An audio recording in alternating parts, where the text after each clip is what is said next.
¿Jesús era cervecero o mucho más allá? ¿Se bebió cerveza durante la última cena de Jesús?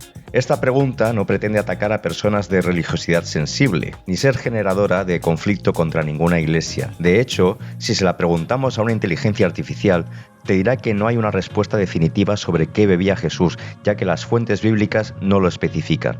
La pregunta surge habitualmente entre cerveceros, y es fruto de una reflexión y análisis historicista de la Biblia, como obra literaria y documental más que como libro sagrado. Y con esta pregunta abro un nuevo contenido para el podcast. Soy Vicente Álvarez de Haro, marketer cervecero, y esto es Culturilla Cervecil.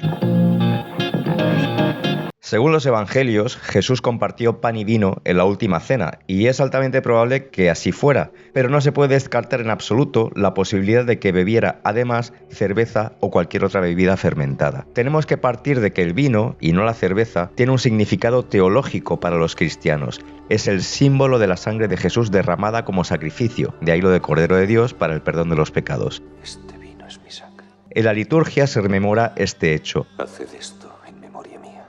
Pero este recuerdo empezó a reproducirse décadas después, en las primeras comunidades cristianas, con la Eucaristía, ideada, embellecida, incluso diría marketeada, por Pablo de Tarso. A cambio de eso, Dios me envió a Ananías y él puso sus manos sobre mí y yo abrí mis ojos y fui bautizado y me convertí en Pablo. Hizo lo que hace un director de marketing, convertir el cristianismo en algo atractivo tanto para judíos como para gentiles y dotarle de códigos, mensajes, rituales. ¿Entendéis lo que eso significa? Él venció a la muerte. Y todos nuestros pecados fueron perdonados. Y ahora el reino de Dios está abierto a todos nosotros, ¡a todos nosotros! En este punto quiero recordar que Pablo no estuvo presente en la última cena, no coincidió con Jesús. ¿Lo viste con tus propios ojos? No, pero sí pude ver una luz que me cegó y oí su voz. Pero fue el primero en escribir sobre él. Primero fue Pablo y años más tarde vinieron los textos de los 4 evangelistas. Parece que me desvío del tema, pero no. Vuelvo a la cerveza. ¿No podría ser que, partiendo del significado teológico del vino, se mencione solo al vino aun habiendo cerveza en la mesa? Mis primos están apesadumbrados. Trajeron vino suficiente para 3 días y se ha acabado. ¿Qué hay ahí? Agua. No. Es vino. No, es agua. Yo mismo la puse. Es vino. Es agua. Ve allí y compruébalo.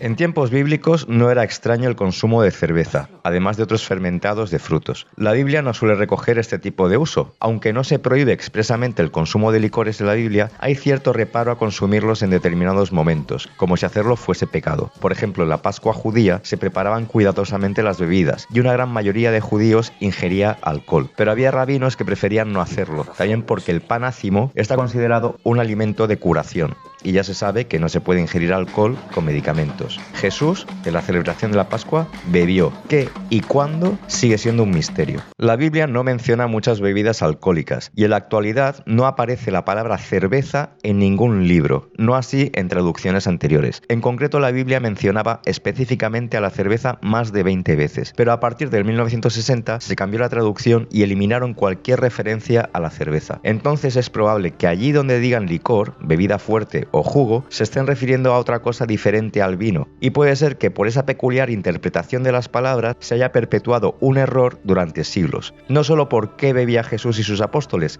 sino cuándo ocurrió la última cena. Jesús convocó la cena conocedor del peligro que ya corría su vida. Se lo diré esta noche. Lo que no se sabe es si fue la cena de celebración de la Pascua judía, como indican los evangelios sinópticos, o una reunión de despedida un día antes de la Pascua, como indica el Evangelio de San Juan. Hay una teoría que dice que los evangelios no se contradicen entre ellos, sino que simplemente hay una mala interpretación de los datos que ofrecen, por desconocimiento y falta de familiaridad con determinadas terminologías, es decir, error de traducción e interpretación. La lengua original de Jesús era el arameo, pero ninguno de los evangelios se ha escrito en esa lengua. Todos están en griego. Como sabemos, una lengua es una forma de entender el mundo, y en el mundo clásico se celebraba con vino. ¿Puede haber influido el lenguaje que se escriba en griego en la transmisión de los hechos? Pues claro que sí, pero mucho más allá. Que los evangelios estén escritos en griego y no en arameo hace que jamás estemos seguros de si las palabras que pronunció Jesús hayan sido exactamente así, que su significado no haya variado por la traducción. Continúa. No. Ya he hablado demasiado, es mejor el silencio. También influye, como he mencionado antes, que los evangelios se escribieron décadas después de la muerte de Jesús. No son una crónica directa, sino el relato, tiempo después, de unos hechos teologizados, ya con Pablo de Tarso fidelizando comunidades y, por lo tanto, con un claro objetivo evangelizador. El Jesús resucitado salvará al mundo y eso es lo que importa. No se ha encontrado ninguna obra original, manuscrita, de los evangelios, sino copias de copias de copias. Lo que nos ha llegado de los relatos de Marcos, Mateo, Lucas y Juan son reproducciones de más de 5.000 copias de esos textos. ¿Te imaginas la fotocopia de un texto que ha sido fotocopiado 5.000 veces? Seguro que habrá frases ininteligibles que den espacio suficiente para completarlo, influido por una perspectiva, un lenguaje y una cultura diferente a la que vivió el Jesús histórico. Sería muy fácil llegar a interpretar las palabras con un significado diferente al original. Todo por amor a Cristo.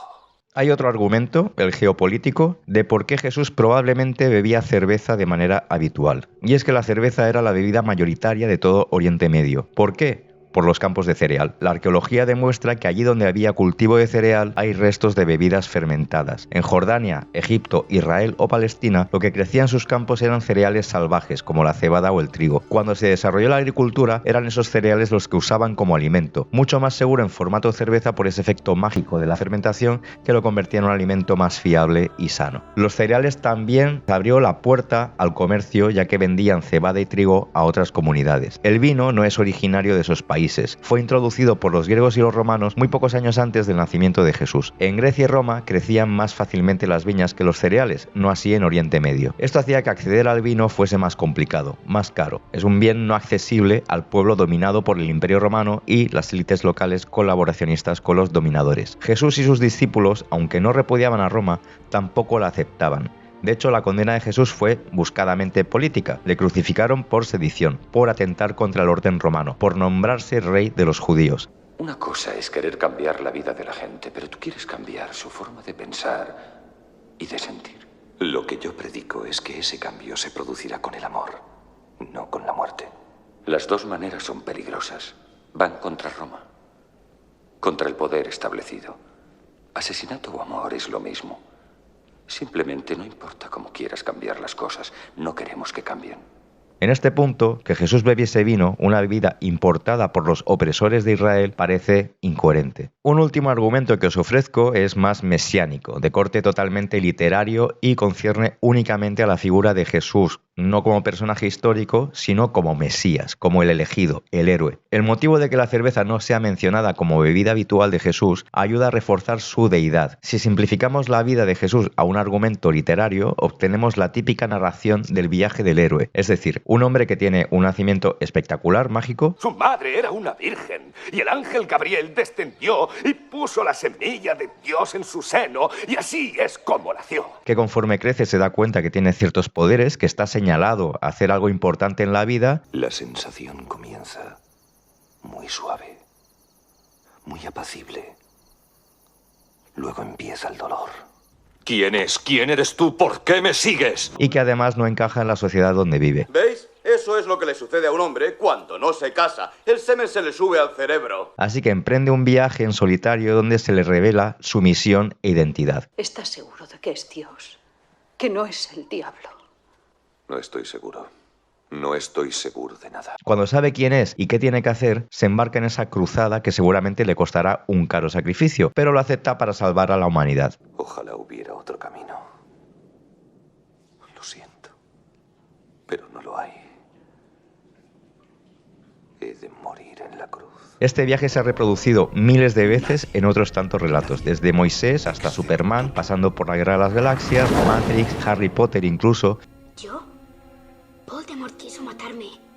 ¿A mí? De hecho, es algo intrínseco a la cultura de las civilizaciones. Ya aparece en la literatura medieval. Los caballeros, los señores, los elegidos son ejemplo de unos valores bastante puros que no casan con el alcohol, mucho menos con la cerveza. De hecho, ni los villanos que no poseen esos valores son dados a la cerveza. Lo que quiero decir es que es altamente probable que las élites intelectuales de la época borrasen a propósito las menciones de la cerveza en los libros, por estos prejuicios que todavía están vigentes. Pensad que la cerveza se ha dibujado como la la bebida de los bárbaros, de la gente extraña, incívica, innoble, inculta. El vino no. Este prejuicio llega hasta nuestros días. O sea, estoy hablando de la litrona o las latas de cerveza en el parque frente a la botella de vino en el césped. No es lo mismo, aunque en verdad sea lo mismo. El vino siempre ha sido una bebida más sofisticada. Es entendible que un dios beba vino. En la última cena, Jesús ofreció a sus apóstoles el cáliz de su sangre. Tenía que ser vino. Y altamente probable que fuera vino. Pero que fuera vino no quita que a esa cena, como en tantas otras ocasiones, María Magdalena llevase un poco de la cerveza que elaboraba en su casa. Esa